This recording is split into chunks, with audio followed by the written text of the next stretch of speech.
কিন্তু মই আজি ক্লিয়াৰলি কৈছোঁ তেওঁলোকে আমাৰ নৱেদল লগাব নোৱাৰে उच्च न्यायालय और कठोर अथॉरिटी या तो एसटी का जो अथॉरिटीज है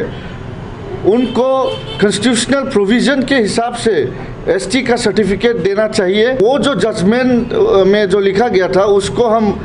तहे दिल से श्री नव Kumar Sornia son of late Laxmikant Sornia alias late Laxmikant Das alias late Laxmikant सोरुकोस of village Diglipar, post office and police station, Tamalpur district, Baksa, does not belong to the Boro Kosari community.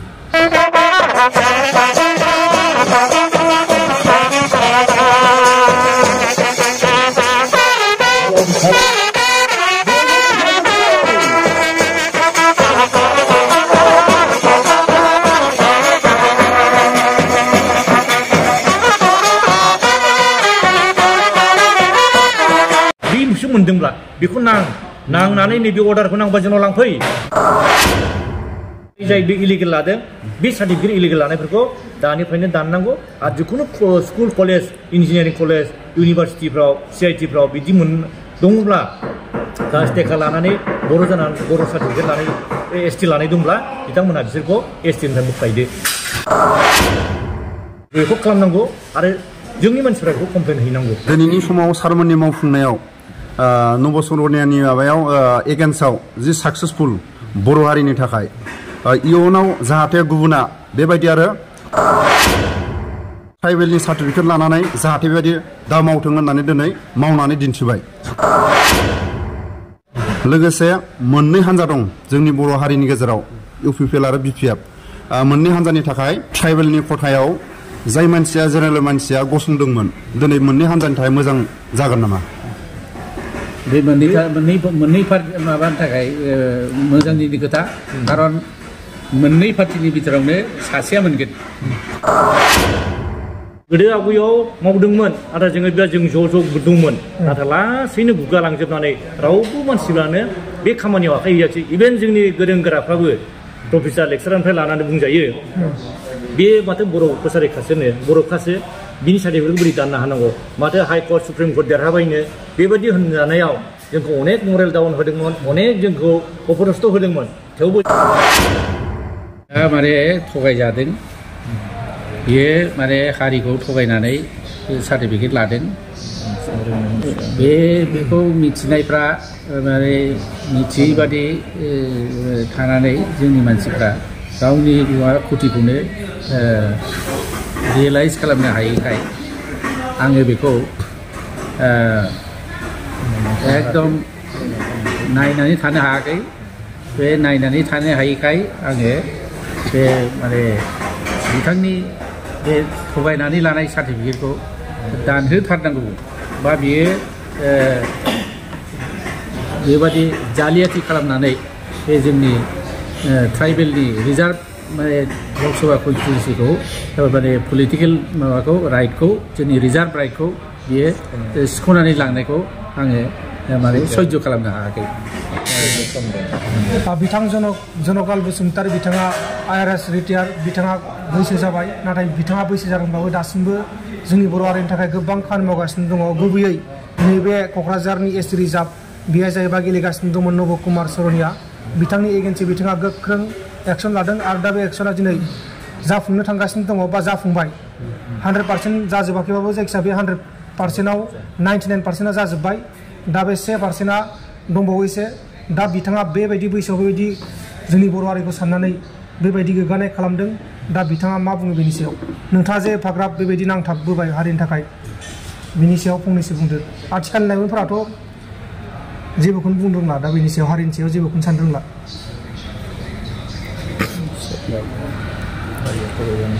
हारिया माने थगायजादों बियो माने हारिखौ थगायनानै सार्टिफिकेट लादों। बेखौ मिथिनायफ्रा माने मिथियै बादि थानानै जोंनि मानसिफ्रा गावनि खुथिखौनो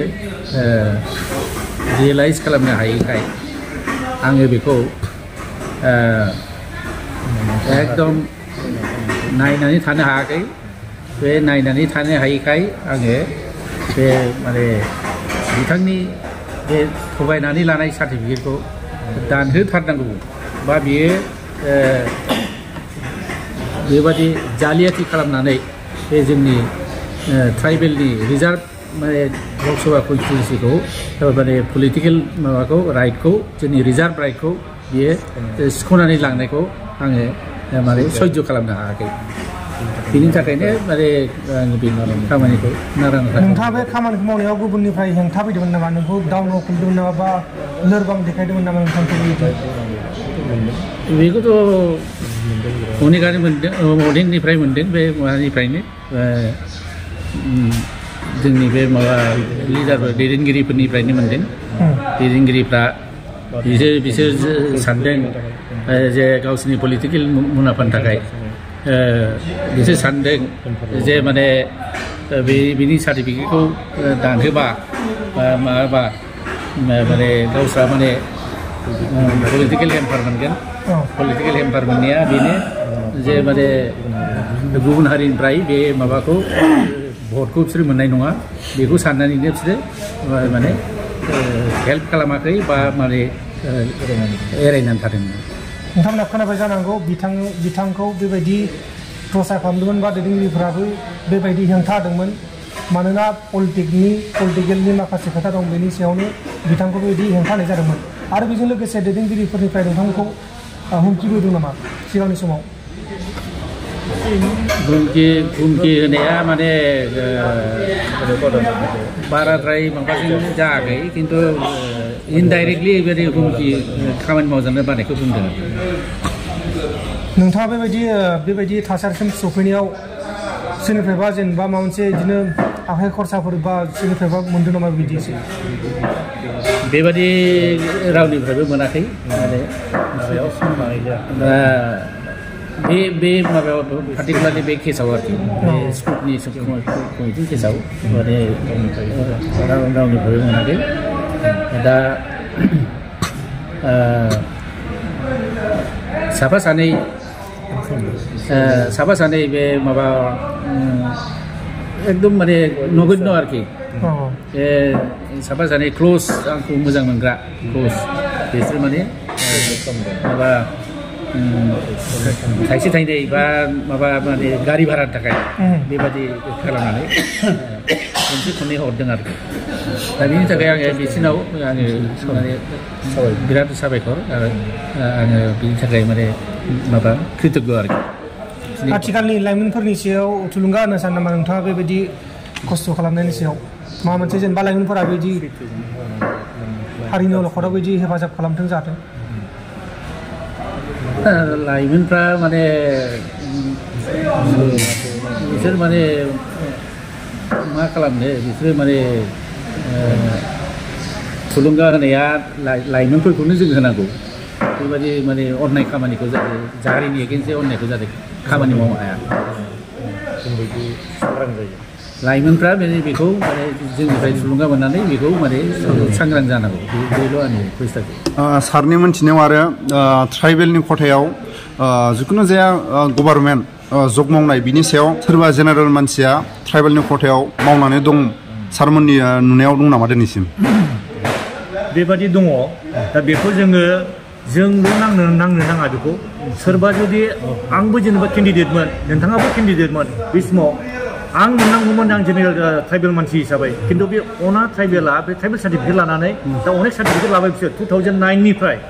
2023सिम दाख्लै जोंनि नैबे इलेक्सन अर्डारसिम PIL अर्डारसिम बिसिमाव लाखाबाय बे लानायाव जुदि सोरबाया साख्रि लाबाय सोरबाथ' मिन्थिगौ जों दा सोरबा मास्टार साख्रि लादों सोरबा मण्डल साख्रि लादों सोरबा LD साख्रि लादों सोरबायाथ' डक्टर इन्जिनियारसिमबो लाहैबाय दा बेबादिखौ सोरबाया जों ट्राइबेल मानसिया ट्राइबेल दङ बेजों बिनि जायगायाव जों मोननांगौआव ट्राइबेला मोननांगौआव बे मोनसे मोनदोंब्ला बेखौ नांनानै नैबे अर्डारखौ नांबा जोंनाव लांफै ओमफ्राय डिसिनाव कमप्लेन है ओमफ्राय बे डिपार्टमेन्टआव कमप्लेन है होमबानो बेखौ मोनगोन मानो होनबा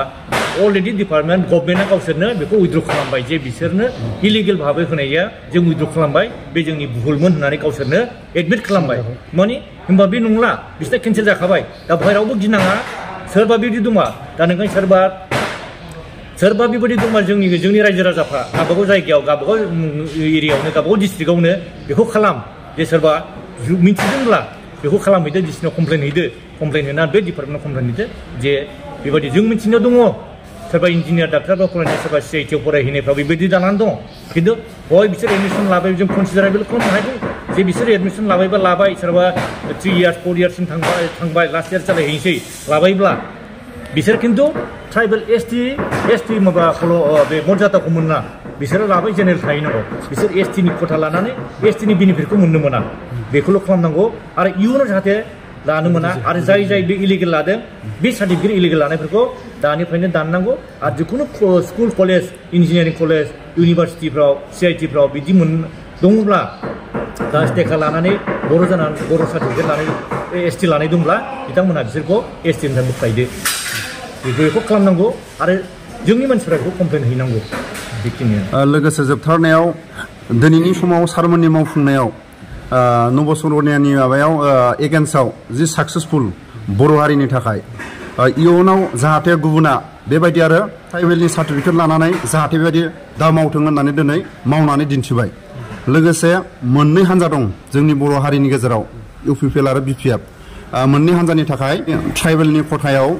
जाय मानसिया जेनेरेल मानसिया गसंदोंमोन दिनै मोननै हान्जानि थाखाय मोजां जागोन नामा बे मोननै माबानि थाखाय मोजांनि खोथा खारन मोननै पार्टिनि बिथोरावनो सासेया मोनगोन रियेल बर'आ मोनगोन नंगुबै बर'आ मोनगोन ट्राइबेला मोनगोन दा जोङो बर' देरहाजानायखौसो जों लुबैदों सोरबा UPPL सोरबा BPF खौ जोङो बुङा सोरबा कंग्रेसनिखौबो जोङो बुङा BJP-निखौ बुङा बे जोंनि बर'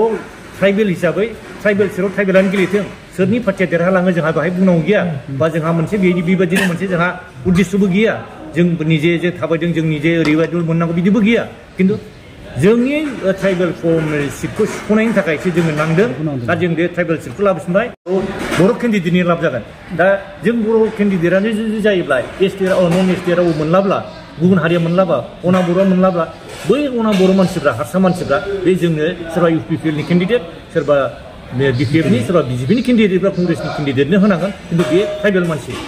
बर' नङाबाबो ट्राइबेल मानसिनो होनांगोन दा बेखौसो ओंखायनो जोङो बे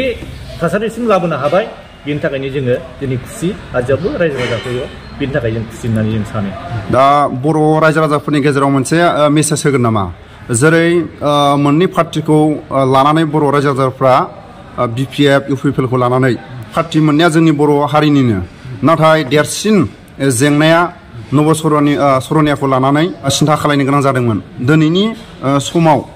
मोननै पार्टिनि थाखाय मोनसे मेसेज हरनो सानो नामा जों बे मेसेजखौनो हरनो सानो जे